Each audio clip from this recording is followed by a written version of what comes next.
چونکہ ایام اضحیٰ جو ہے وہ بالکل نزدیک ہے، اور کچھ ہی دنوں کے بعد جو ہے وہ ایک مرتبہ پھر ایام غم شروع ہو جائیں گے، ایام اضحیٰ شروع ہو جائیں گے، محرم الحرام کی مجالس کے سلسلے کا آغاز ہو جائے گا، بلکہ بہت ساری جگہوں پر تو باقاعدہ تیاریاں شروع ہو چکی ہیں۔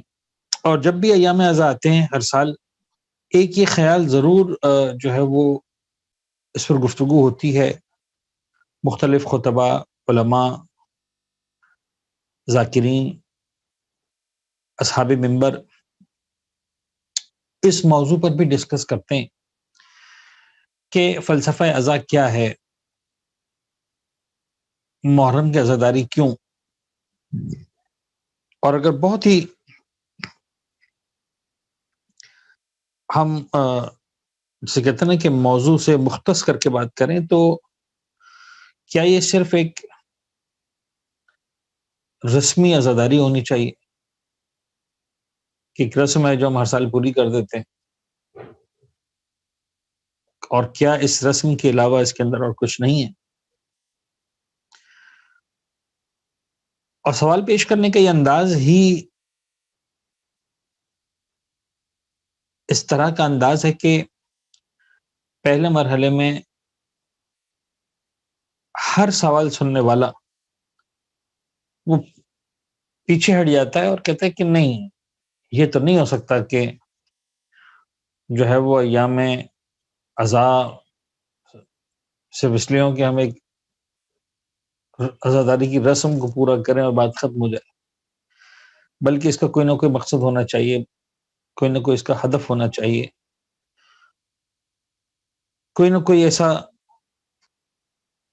پوائنٹ ہونا چاہیے کہ جس مقصد کے حصول کی خاطر ہم اس رسم اضحیٰ کو بپا کرتے ہیں۔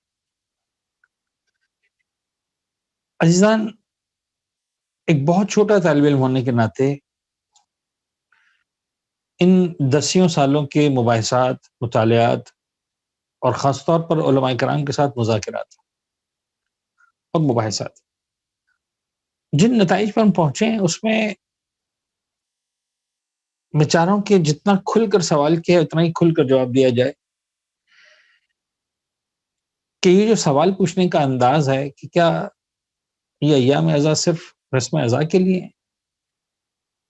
جواب یہ کہ ہاں، یہ ایام اضحیٰ صرف رسم اضحیٰ کے لیے۔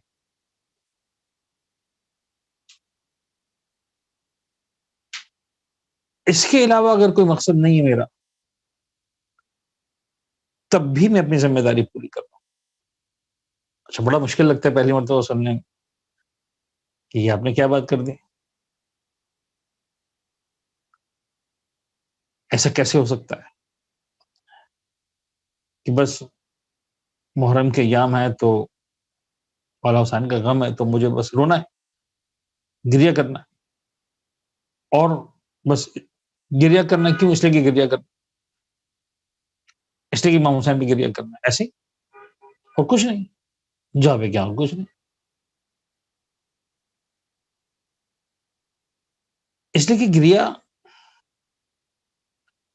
میرے عشق کی علامت ہے، یعنی کچھ اور بھی پورا نہ کروں میں تو جب میں گریہ کرتا ہوں تو ظاہر سی بات ہے کہ یہ بات سمجھ میں آ جاتی ہے کہ مجھے عشق ہے امام حسین سے، مجھے پیار ہے اپنے مولا سے، اور جب میں مولا کا غم سنتا ہوں تو مجھ سے برداشت نہیں ہوتا، میری آنکھوں میں آنسو آ جاتے ہیں۔ یہی تو مانگا گیا مجھ سے۔ میں چاہ رہا ہوں کہ تھوڑا سا ہمارے پاس وقت میں بہت کم گنجائش ہے، لیکن تھوڑی سی وضاحت کروں گا میں اس کی 2-3 مراحل میں۔ سب سے پہلے اس آیت کو دیکھیں، سورۃ شورا کی، ظاہر سی بات ہے طلاب کرام کے آیات حفظ ہیں۔ قل لا اسألکم علیہ اجرا الا المودۃ فی القربى۔ اکثر میں سمجھاتا ہوں، کبھی اس آیت کے محتوا پہ غور کریں۔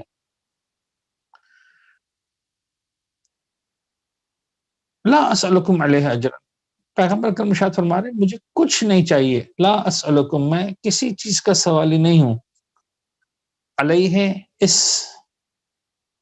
امر تبلیغ رسالت الہیہ کے جو سلسلے میں نے تکالیف برداشت کی۔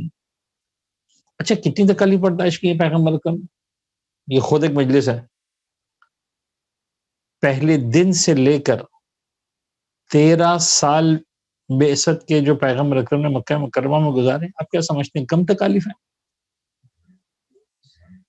بے تحاشا تکالیف ہیں.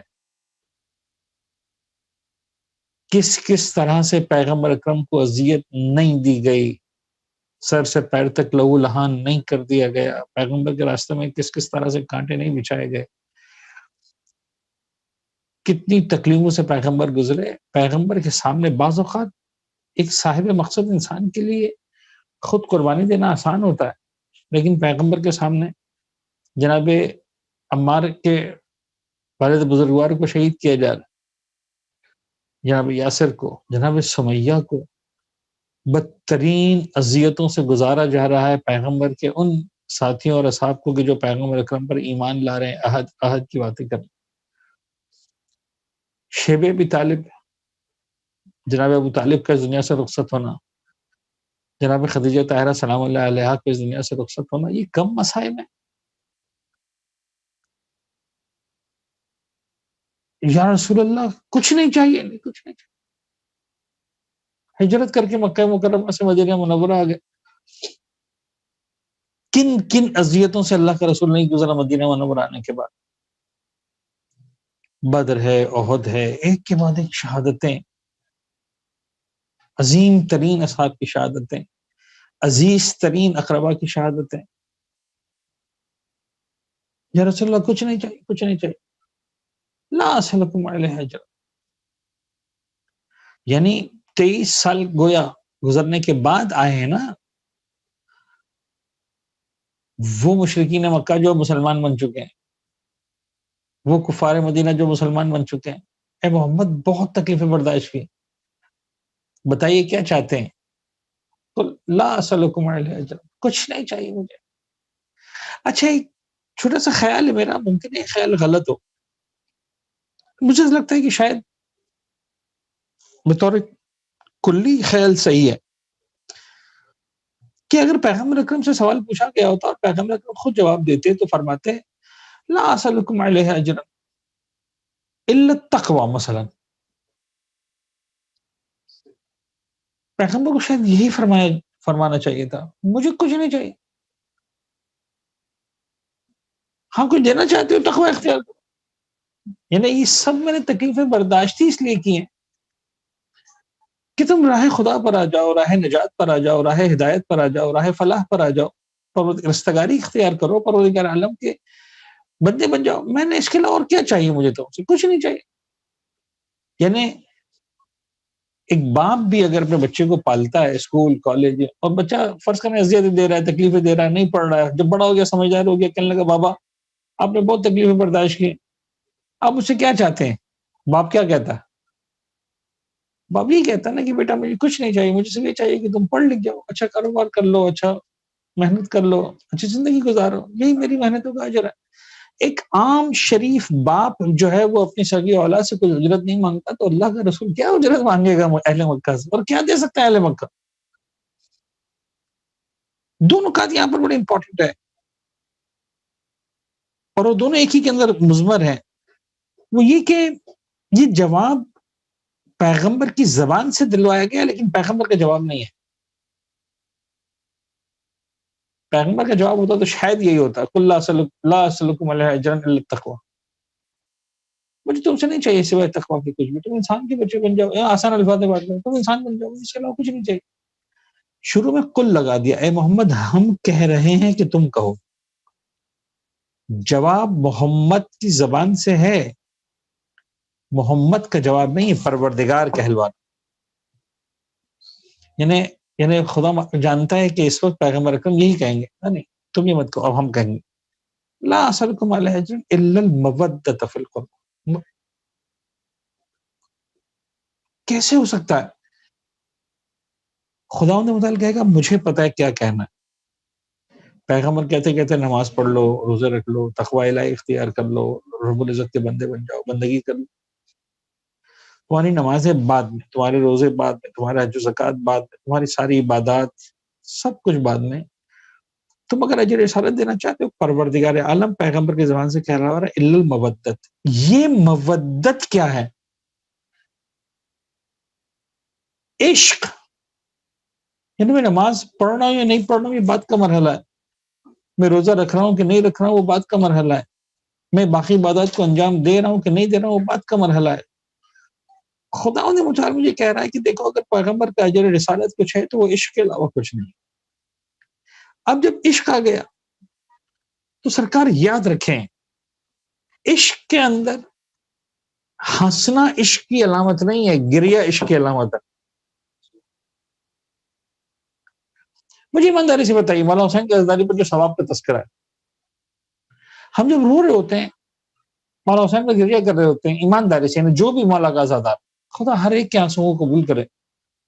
تو کیا مثال کے طور پر میں نہیں چاہ رہا ہوں کہ مولا حسین کے حوالے سے جملہ عرض کروں، آ جائیں چھوٹی سی مثال میں آ جاتے بات کو، فرض کر لیں خدا ہم سب کے والدین کو سلامت رکھے، جس کے بھی والدین سلامت ہیں خدا ان کو مزید بابرکت زندگی عطا فرمائے، اور کسی نے بھی ماں کا باپ کا دونوں کا یا کسی ایک کا جنازہ اٹھایا، وہ میری بات کو شاید جلدی سمجھے گا، اور جسے نہیں اٹھائے وہ اس وقت ضرور سمجھے گا جب اس منزل سے گزرے گا، خدا سلامت رکھے والدین کو۔ جب ماں کا جنازہ اٹھائے تو کون انسان ہوگا جو اپنی ماں کے جنازے پہ نہیں روئے گا؟ اور جب وہ رو رہا ہوگا تو کیا حساب کتاب کر رہا ہوگا کہ پالنے والے میری ماں مر گئی، میں 1 منٹ رہوں گا تو مجھے 1000 گز کا مکان ملے گا جنت میں، 2 منٹ رہوں گا تو مجھے 2000 گز کا ملے گا، اور 3 منٹ رہوں گا تو 3000 گز کا مکان ملے گا؟ کیا انسان جب رو رہا ہوتا ہے اپنی ماں کے لیے، اپنی ماں کے جنازے پر، تو کیا خدا سے وہ حساب کتاب کر رہا ہوتا ہے، بارگیننگ کر رہا ہوتا ہے، سودا کر رہا ہوتا ہے؟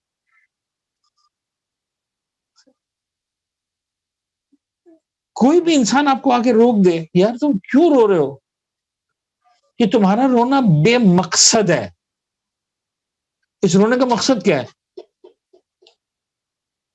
آج تک میرے خیال میں شیعہ تو شیعہ دنیا کے کسی بھی مسلک و مذہب و طریقے میں شاید نان مسلم سے بھی شاید نہیں پوچھا گیا ہوگا، اگر وہ اپنی ماں کے جنازے پر بیٹھا ہے، اپنے باپ کے جنازے پر بیٹھا ہے اور اس کی آنکھوں سے آنسو نکل رہے ہیں، تو اس کو نہیں پوچھا جائے گا کہ تم رو کیوں رہے ہو، تمہارے رونے کا مقصد کیا ہے، اور اگر تم رو رہے ہو تو تمہارا رونا عبث ہے۔ اس وقت جو میں رو رہا ہوں اس کا مقصد کچھ ہو نہ ہو، میری آنکھ سے نکلے ہوئے آنسو اس بات کا ثبوت ہے کہ جنازہ جو سامنے پڑا ہے مجھے اس سے پیار ہے، مجھے اس سے عشق ہے، میں اس کے فراق کو برداشت نہیں کر پا رہا ہوں، اور جب میں فراق کو برداشت نہیں کر پا رہا ہوں تو بے اختیار میری آنکھوں سے آنسو رہا ہوں۔ خاص طور پر جس کا جنازہ میرے سامنے رکھا ہے، اگر مجھے یہ نظر آ رہا ہے کہ اس پر بے تحاشا ظلم کیا گیا ہے، میرا عزیز ترین شخص، میری عزیز ترین ہستی، اور بے اختیار میری آنکھوں میں آنسو ہیں، اور ہم اسے کہیں کہ صاحب تم رو رہے ہو، کیوں رو رہے ہو؟ شاید جواب یہ ہوگا کہ نہ رونا میرے بس میں نہیں ہے، میرے اختیار پہ نہیں ہے کہ میں اس مقام پر نہ روؤں، میرا عشق اس بات کا تقاضا کرتا ہے، میری انسانیت اس بات کی تقاضا کرتی ہے۔ لہٰذا آپ دیکھیں کہ ائمہ تحریم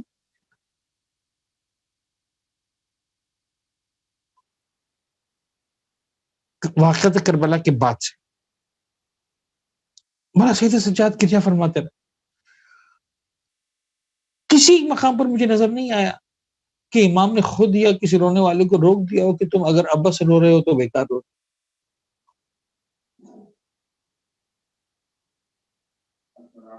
صرف اپنے بابا کو یاد کیا، صرف کربلا کو یاد کیا۔ یہ اذان ہو جائے اس کے بعد اللہم صلی علی محمد۔ تو میں عرض کر رہا تھا کہ ائمہ تحریم کی زندگیوں کو اٹھا کر دیکھیں، مولا سید سجاد ہیں، امام باقر ہیں، امام صادق ہیں، انہوں نے علی الاطلاق کوئی قید و قیود نہیں لگائی ہیں، خالصتاً عزاداری کی بات، من بکاؤ ابکاؤ تباہ کرے حسین وجبت ختم ہو گئی بات، حسین پر رو، حسین کو یاد کرو، حسین کو سلام کرو، حسین کی زیارت کرو، حسین کا تذکرہ کرو۔ آج یہ رسم عزائی، آج مجلس عزا جو منعقد ہوتی ہے، یہ ایک طالب علم ہونے کے ناطے بہت اچھا ہے کہ ذکر مصائب سے پہلے آدھا گھنٹہ پونا گھنٹہ مواعظ پر بات کی جاتی ہے، تاریخ پر بات کی جاتی ہے، تفسیر پر بات کی جاتی ہے، عقائد پر بات کی جاتی ہے، تربیت پر بات کی جاتی ہے. ان تمام موضوعات پر بات کرتے ہیں علماء نے، ذاکرین کوئی بھی بات کرتا ہے. ائمہ کے دور میں جا کر دیکھیں مجالس امام حسین میں کیا ہوتا تھا. ائمہ کے دور میں مجالس امام حسین میں صرف مصائب پڑے اور کچھ نہیں.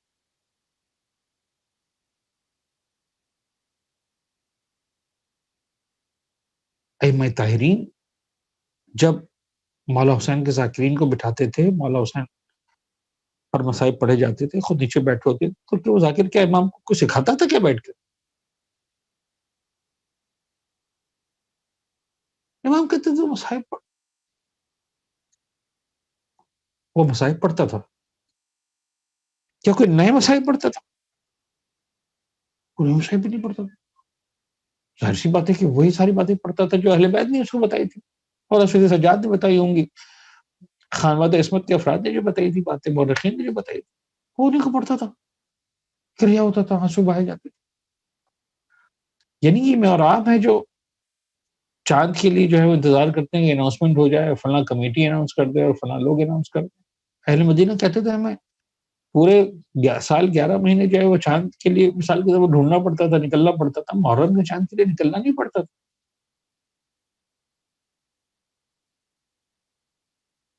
جیسے محرم کا مہینہ آتا تھا، سید امام صادق کے گھر سے گریے کی اتنی آواز بلند ہوتی تھی، اس طرح سے گریا ہوتا تھا، ہمیں پتہ چل جاتا تھا محرم کا چاند نظر آ گیا. یہ رسم ازا ہے، سمپل عشق ہے. اور جب عشق ہے تو عشق ہے. پھر اسے کیا فرق پڑتا ہے کہ گرمیوں کے موسم میں ایام ازا آ رہے ہیں یا سردیوں کے موسم میں ایام ازا آ رہے ہیں یا بارش کے موسم میں ایام ازا آ رہے ہیں یا بہار کے موسم میں، کوئی سا بھی موسم میں ازا ازا ہے مولا حسین کی. یہ بات سمجھنا ضروری ہے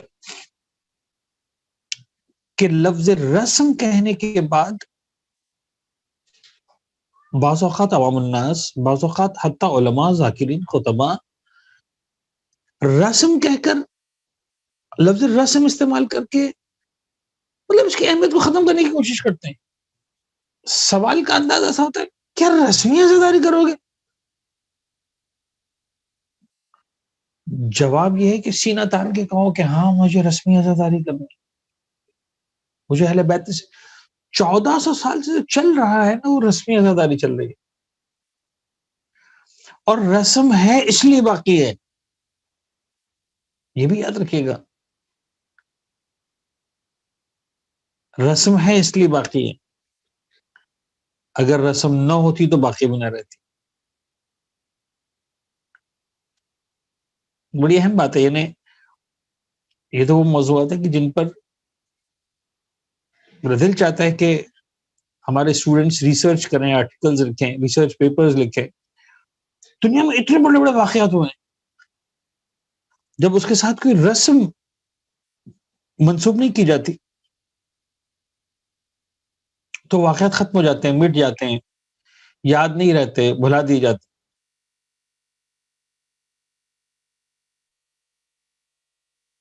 ابھی چند سال پہلے 9/11 کا ایک واقعہ ہوا. کوئی رسم منسوب نہیں کی گئی اس سے، کوئی رسم منسلک نہیں کی گئی اس سے. نتیجہ یہ ہوا کہ آج سپٹمبر کا مہینہ گزر جاتا ہے، کسی کو یاد بھی نہیں ہوتا. اب اتنا بڑا واقعہ جس نے پوری دنیا کی سیاست کو تبدیل کر کے رکھ دیا،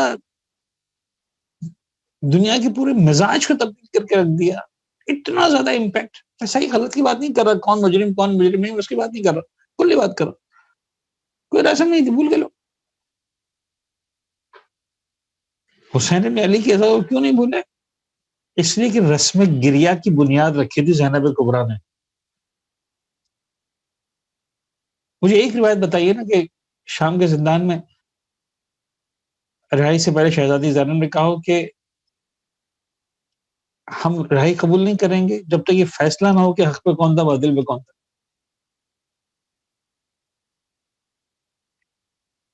پہلے بلاؤ عدالت، ہم لوگوں کو بتائیں گے حسین نے کس لیے جان دی. نہ کچھ نہیں. عزیز ہماری ایک ہی شرط ہے، حسین کو رو نہیں سکے. مجھے بتائیے آج تک کسی عالم نے، کسی ذاکر نے، کسی خطیب نے اس کے علاوہ کچھ بات کی ہے کہ شہزادے نے اس کے علاوہ کچھ مانگا؟ مولانا سید سجاد نے اس کے علاوہ کچھ مانگا؟ گریہ کرنا. اچھا گریہ کرنا کیسی چیز ہے؟ اب میں یہ عرض کر دوں آپ کی خدمت میں البتہ کہ یہ اہل بیت اطہار کی یہ جو تدبیر ہے، یا بہت ہی بڑے معنی میں اگر میں لفظ استعمال کروں کہ جو اہل بیت اطہار کی سیاست ہے، اس کے بے شمار مقاصد ہوں گے جو حاصل ہوں گے اہل بیت کو اور ہم کو. میں سے انکار نہیں کرتا. اور جب گریا کرنے بیٹھتا تو 50 لوگ آگے سوال کرتے ہیں رو کیوں رہے ہو؟ تو آج دنیا کے آلموسٹ کونے کونے میں مولانا حسین کا نام، مولانا حسین کا غم، مولانا حسین کی رسم اعزاز پہنچی. اچھا کسی کو نقصان بھی نہیں، ہم اپنا روتے ہیں، اپنا سینہ پیٹتے ہیں، اپنا ماتمداری کرتے ہیں، اپنا جو ہے وہ عزاداری کرتے ہیں. کیا کر رہے ہو؟ 1400 سال پہلے پیغمبر کا نواسا فاطمہ کا لال بے جرم ختم مارا گیا تھا، اس کو یاد کر کے روتے ہیں. ختم ہو گئی بات، کچھ نہیں کرنا، کسی کو ضرر بھی نہیں، روتے رہو. اس کے فائدے میں ایک ایگزامپل دیا کرتا ہوں، میں اسی ایگزامپل آ جاؤں جلدی سے، اس لیے کہ لیکن اس ایگزامپل سے پہلے ایک بات اور عرض کروں کہ مولا حسین کے بعد تو رسم گریہ ہیں. سب سے بڑا کمال حسین ابن علی کی عزاداری کا یہ ہے کہ حسین ابن علی کی شہادت سے پہلے بھی رسم گریہ. وہاں کون سا مقصد؟ ابھی تو حسین پیدا نہیں ہوئے، ابھی تو حسین شہید نہیں ہوئے، ابھی تو کوئی معرکہ نہیں ہوا آپ کا باطل کا. اب آپ کامل الزیارات کی ان روایات کو دیکھیں، دوسری کتابوں کی ان روایت کو دیکھیں. جناب آدم کو گریہ کروایا گیا. جناب آدم، دنیا میں ٹوٹل 4 آدمی ہیں، آدم اور حوا، حابیل اور قابیل. کون سا حق، کون سا باطل، کون سی جناب علی جو ہے وہ سیاست سے دنیا. آدم تمہیں گریہ کرنا ہے، حسین ابن علی پر گریہ اتنی بڑی سعادت ہے کہ آدم میں خدا ہو کر تمہیں حسین پر گریہ کی سعادت سے محروم نہیں کر سکتا. جناب نوح نے گریہ کرنا ہے، جناب ابراہیم نے گریہ کرنا ہے، انبیاء کرام نے گریہ کرنا ہے. مولا حسین کی ولادت ہے. شیعہ سنی نے لکھی روایت، پیغمبر کی آغوش میں جب شہزادی ماں فاطمہ زہرا اپنے بچے کو پیش کرتی ہیں، حسین کو گود میں لیتے ہیں، پیغمبر اکرم گریہ فرماتے ہیں. بابا آپ کو خوشی نہیں ہوئی؟ کہا نہیں بیٹے، مجھے ابھی جبریل نے بتایا تیرا ہلال کربلا کے میدان میں 3 دن کا بھوکا کیسا مارا جائے گا. ابھی سے گریہ کرے نانا جان یا رسول اللہ، ابھی تو حسین شہید نہیں ہوئے، ابھی تو ولادت ہوئی، کون سا موقع ہے؟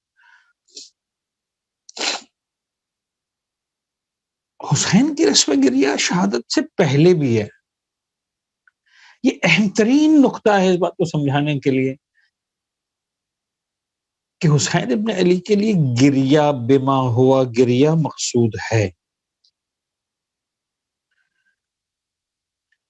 قطعاً اس کا مطلب یہ نہیں ہے کہ اس کی وجہ سے کوئی نتائج حاصل نہیں ہوں گے، فوائد حاصل نہیں ہوں گے. یقیناً فائدے حاصل ہوں گے.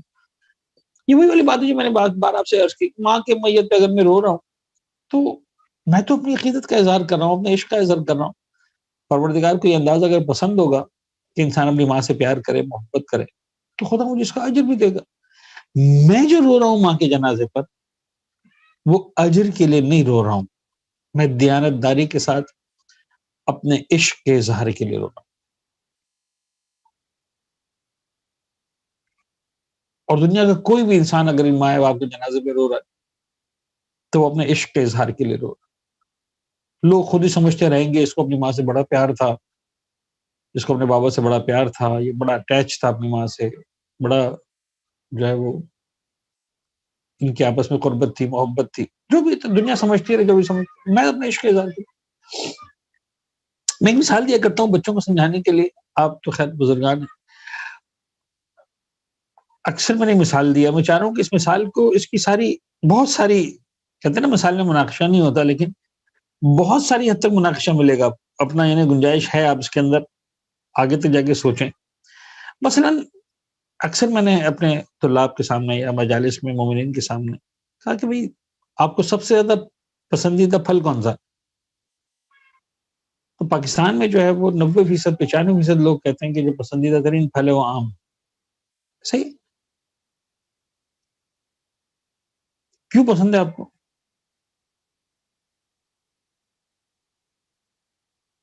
آم کیوں پسند ہے آپ کو؟ کیا جواب ہے اس کا؟ اس کے ساتھ بہت میٹھا ہے، بہت اچھا لگتا ہے، ختم ہوگی بات. مجھے بتائیے آج تک آپ نے کسی نے کہا کہ صاحب آم کھانے سے ہڈیاں مضبوط ہوتی ہیں اس لیے مجھے پسند ہے؟ آم کھانے سے مثلا خون بنتا ہے اس لیے مجھے پسند ہے؟ آم کھانے سے آنکھیں تیز ہوتی ہیں اس لیے مجھے پسند ہے؟ آم کھانے سے گوشت بڑھتا ہے اس لیے مجھے پسند ہے؟ اچھا، ایک بندہ جس کو آم پسند نہیں ہے، بہت سے لوگ ہیں نا، 1%، 2%، 5% جو نہیں کھاتے، ان کے آپ سامنے جتنے قصیدے پڑھنے پڑے، سب آم کھاؤ گے تو تمہارا خون صاف ہو جائے گا، اور آم کھاؤ گے تو تمہاری ہڈیاں مضبوط ہو جائیں گی، اور آم کھاؤ گے تو تمہارے جو ہے وہ بدن سے یہ بیماریاں دور ہو جائیں گی، اور آم کھاؤ گے تو وہ کھا لے گا. وہ کہا صاحب ہڈیاں مضبوط کرنے کے لیے میں دودھ پی لوں گا، پتہ نہیں گوشت بڑھانے کے لیے میں فلاں چیز کھا لوں گا، آنکھوں کے لیے میں فلاں چیز کر لوں گا، مجھے آم نہیں کھانا. اچھا، یہ جواب کبھی غور کیجئے گا کہ آم پسند ہے اس لیے کہ مجھے پسند ہے میٹھا ہے، بہت اچھا پھل ہے، ذائقہ بہت پسند ہے اس کا، ایسا ہی 2 سال کا بچہ بھی یہی جواب دیتا ہے، 80 سال کا بوڑھا بھی یہی جواب دیتا ہے. اور یہ دونوں سے جواب قابل قبول ہے.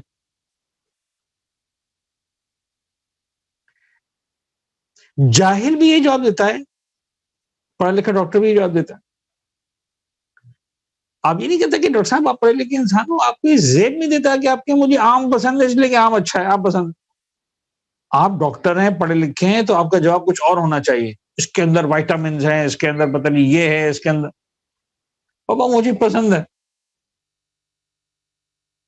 تو جب بندہ کھا رہا ہوتا ہے آم تو وہ اسی لیے کھا رہا ہوتا ہے، اس کو پسند ہے، زبردست طریقے سے کھایا جا رہا ہے، ایسا ہی. اچھا، وہ صرف اور صرف اس لیے کھا رہا ہے کہ اس کو پسند ہے. تو کیا پروردگار اس کے نتائج سے اس کھانے والے کو محروم کر دیتا ہے؟ کہ بھئی بندے دیکھ فلاں آدمی نے کھایا تھا اس لیے کہ اس کو پتا تھا کہ جب وہ آم کھائے گا تو اس کا خون صاف ہوگا، اس کی ہڈیاں مضبوط ہوں گی، اس کی آنکھیں تیز ہوں گی، لہٰذا اس کو تو سارے فائدے ملیں گے. تو نے تو اس چکر میں کھایا ہی نہیں، تو نے تو اس لیے کھایا کہ تجھے پسند ہے، لہٰذا تیری نہ ہڈیاں مضبوط ہوں گی نہ تیرا خون صاف ہوگا، تجھے کوئی فائدہ نہیں ملے گا، تجھے صرف زبان کا ذائقہ ملے گا، مٹھاس ملے گی. ایسا ایسا نہیں. جس کو پتا ہے آم کے کیا فائدے ہیں، خدا اس کو بھی فائدہ دیتا ہے. جس کو نہیں پتا آم کے کیا فائدے، خدا اس کو بھی فائدہ دیتا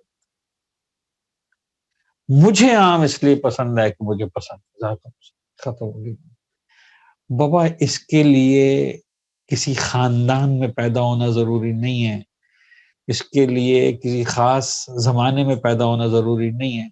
اس کے لیے وہ ذائقہ ہونا چاہیے. اگر وہ ہے زبان میں ذائقہ تو آم پسند آئے گا، نہیں ہے تو پسند نہیں آئے گا. وہ چاہے کسی خاندان میں پیدا ہو، چاہے کسی رنگ و نسل میں پیدا ہو، کسی علاقے میں پیدا ہو. حسین بن علی کے لیے بھی ایسا ہی ہے، جس کے پاس طہارت وجود ہوگی اسے حسین سے عشق ہوگا، چاہے کسی رنگ میں پیدا ہو، کسی نسل میں پیدا ہو، کسی قبیلے میں پیدا ہو. جس کو حسین سمجھ میں نہیں آتا اس کو نہیں آتا، چاہے کسی قبیلے میں پیدا ہو. مجھے اور آپ کو یہ جو ہے نا الا المودۃ فی القربہ، وہ یہاں تک نظر آتی ہے. ماں باپ سے مجھے اور آپ کو محبت ہے، مودت نہیں ہے. اہل بیت اطہار سے ہم کو مودت ہے. فرق کیا ہے؟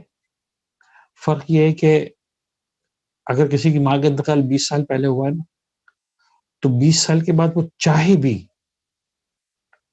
کہ پہلے سال کی طرح رو کے دکھائے جو اس کی ماں کا انتقال ہوا تھا، نہیں رو سکتا، اس کے بس میں ہی نہیں.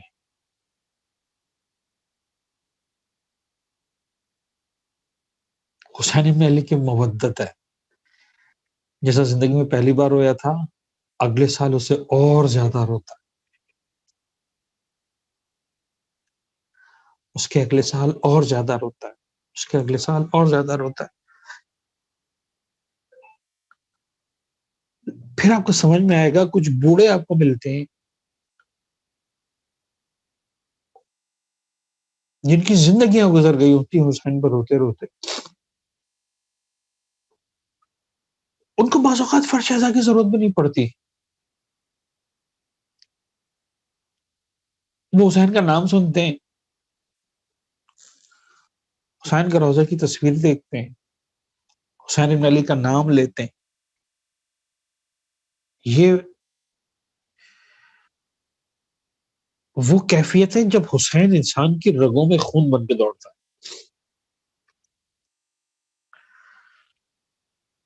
تو سمجھانا صرف یہ ہے کہ قطعاً میری ان ساری باتوں کا مطلب، جب میں نے شروع میں کہا کہ ہاں مجھے صرف رسم عزاداری کرنی ہے، تو خدا نہ خواستہ اس کا مطلب یہ ہے کہ اس کا فائدہ کوئی نہیں ہوگا. یقیناً اس کے فائدے ہوں گے. اچھا، وہ فائدے کیا ہوں گے؟ تمہارے فائدے تم جانو. مجھے تو اہل بیت نے کیا فائدہ بتایا کہ ایک قطرہ حسین پر جہنم کی آگ کو بجھا دیتا. اس سے بڑھ کر اور کیا فائدہ چاہیے؟ ایک قطرے کے بس تمہیں پروردگار جنت نصیب کرتا ہے. اس سے بڑھ کر تمہیں اور کیا فائدہ چاہیے؟ ان دنیا کے معاملات ہم بعض اوقات بڑے جذباتی ہو جاتے ہیں، دنیا کو شیعہ کرتے ہیں، ایسا کرتے ہیں، ویسا کرتے ہیں. خود پاس رکھو یار. ساری دنیا کافر ہو جائے، پروردگار کی خدائی کو کیا فرق پڑنے والا؟ محمد کی رسالت کو کیا فرق پڑنے والا؟ علی کی ولایت کو کیا فرق پڑنے والا؟ حسین کی عظمت کو کیا فرق پڑنے والا؟ اور ساری دنیا مل کر موحد ہو جائے، خدا کی خدائی کون سے بڑھ جانے والی؟ میں سے انکار نہیں کرتا. یملأ الارض قسطا وعدلا بعد ما ملئت ظلما وجورا، وہ انسانیت کے لیے ہے، خدا کے لیے نہیں. خدا کو کوئی فائدہ نہیں ہونے والا اس میں. جو بھی زمانے کے امام کریں گے انسان کا اپنا بھلا ہوگا. انسانیت خود سکون میں آئے گی.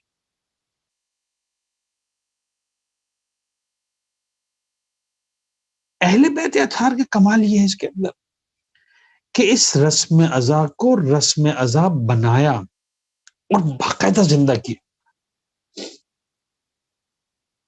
اور باقاعدہ طور پر زندہ کیا. اس رسم کا باقی رہنا ضروری ہے. دیکھیے، جب رسم ہوتی ہے نا تو پھر انسان اس رسم کا پابند ہوتا ہے. پھر سے فرق نہیں پڑتا کہ، یعنی ہم نے دیکھا مثلا اگر آپ کسی مقصد کی خاطر کوئی کام کر رہے ہیں، تربیت کے کام، ٹریننگ سیشن ہونا، جب پلان کیے جاتے ہیں، سب ایک مہینے کی ٹریننگ کرنی ہے، کیمپنگ کرنی ہے مثلا جنگل کے اندر، تو جس چیز کی ٹریننگ کرنی ہے اس کے اعتبار سے ایام کا انتخاب کیا جائے گا. ایسا ہی مثلا فرض کریں آپ کو اپنی فوج کی یا اسکاؤٹس کی یا اسٹوڈنٹس کی ٹریننگ کرنی ہے کہ سب برف باری میں کیسے گزارا کرنا ہے، تو آپ اس کے لیے جون جولائی کا انتخاب نہیں کریں گے جب برف ہوتی نہیں. آپ کب انتخاب کریں گے؟ برف باری کے ایام. ایسا ہی اگر آپ کو بارشوں کے موسم کی ٹریننگ کروانی ہے تو آپ کون سا ایام کا انتخاب کریں گے؟ بارشوں کے ایام. اور اگر آپ کو جنرل ٹریننگ کروانی ہے تو آپ خاص طور پر سوچیں گے کہ یار ایسے ایام ہو جب برف باری بھی نہ ہو رہی ہو، بارشیں بھی نہ ہو رہی ہو، یہ بھی نہ ہو رہا ہو، وہ بھی نہ ہو رہا ہو، تاکہ جو ہے وہ ہماری ٹریننگ صحیح سے ہو سکے. اچھا، کچھ آگے پیچھے ہوا، آپ کہیں گے صاحب 10 دن بعد ہوں گے یہ پروگرام، اس پر تو 10 دن جلدی کر رہے ہیں، اس پر تو 20 دن بعد کریں گے، اس پر تو 1 مہینے کے بعد کریں گے. ایسا ہی ہوتا ہے. آج تک کبھی ایسا ہوا کہ حسین کی عزاداری کو ہم نے کہا کہ صاحب اس پر تو بارش بہت ہو رہی ہے، عاشور کے دنوں میں تو 4 دن بعد کریں گے عاشور؟ سگی ماں کی برسی میں انسان کرتا ہے یہ کام. اب جو گزرے ان مراحل سے وہ سمجھیں گے میری بات. سگے باپ کی برسی میں ایسا کام کرتا ہے انسان کہ یار بابا کی برسی آ رہی ہے لیکن بچوں کے امتحانات بھی ہو رہے ہیں، تو یہ 2-3 دن گزر جائیں تو پھر جو اتوار ہوگا اس دن بابا کی برسی کریں گے. سگی اولاد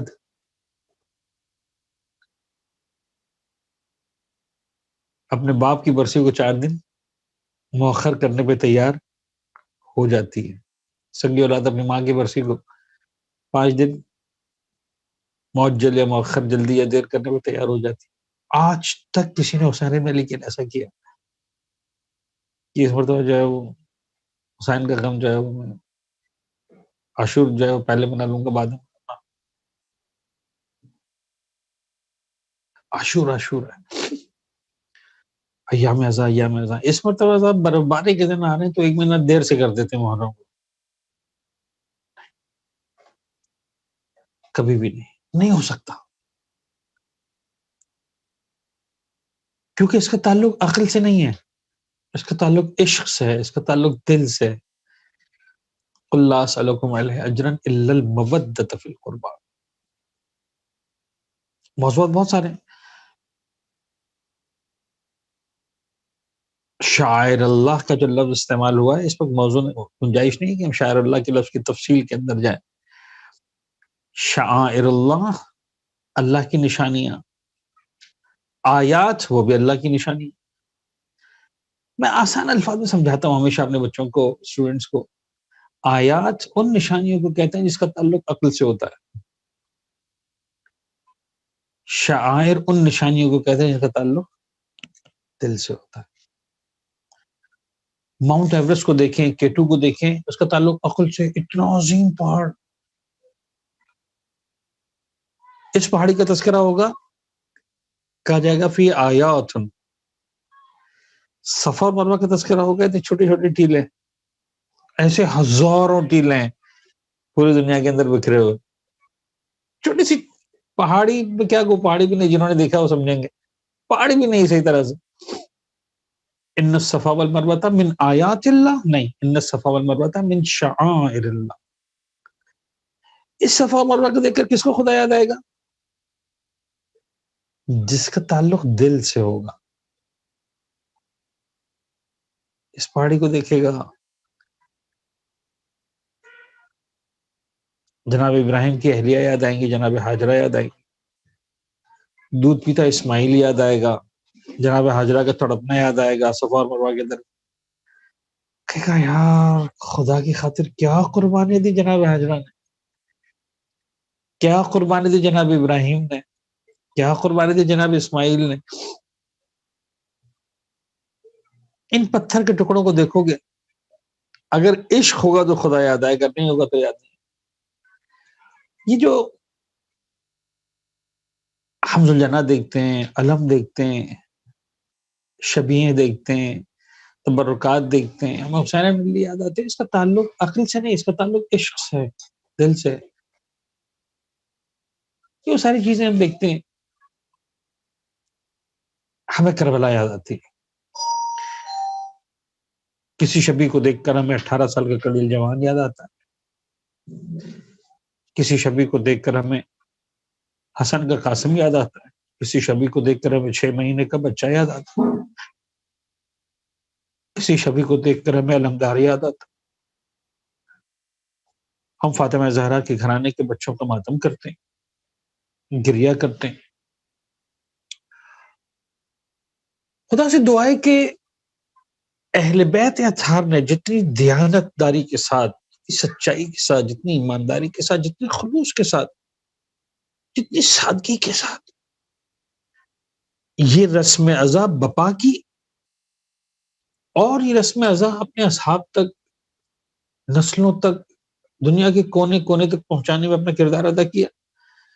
خدا اس رسم ازا کو اسی دیانت داری کے ساتھ، اسی سادگی کے ساتھ، اسی خلوص کے ساتھ، اسی سچائی کے ساتھ پوری دنیا میں پہنچانے کی ہم سب کو توفیق عنایت فرمائے انشاءاللہ. یہ مؤسسہ جو دام درم سخن ہے، کسی انداز سے خدمت کر رہا ہے، اور وہ تمام افراد جو اس ادارے سے منسلک ہیں، جس انداز سے بھی شریک ہیں، خدا سب کی توفیقات میں اضافہ فرمائے. مولا حسین کے عزاداروں میں ہم سب کا نام شامل کریں. جب تک زندہ رہیں ہم اسی عشق کے ساتھ، اسی سادگی، سچائی، خلوص کے ساتھ فرش ازا حسین پر آتے رہیں، فرش ازا حسین کو سجاتے رہیں، فرش ازا حسین پر آنے والوں کی خدمت گزار بنے رہیں. اور خدا سے دعا ہے کہ اس فرش اعضاء کے ساتھ ہمارے نام کو ہمیشہ منسلک اور باقی رکھے، اور اسی انداز سے انشاءاللہ زمانے کے امام کے لشکر میں ہماری شمولیت ہو، مولا کے ہم رکاب ہو کر انشاءاللہ ہم اس رسم اعضاء کو آگے بڑھائیں۔ وآخر دعوانا ان الحمد للہ رب العالمین والحمد للہ رب العالمین۔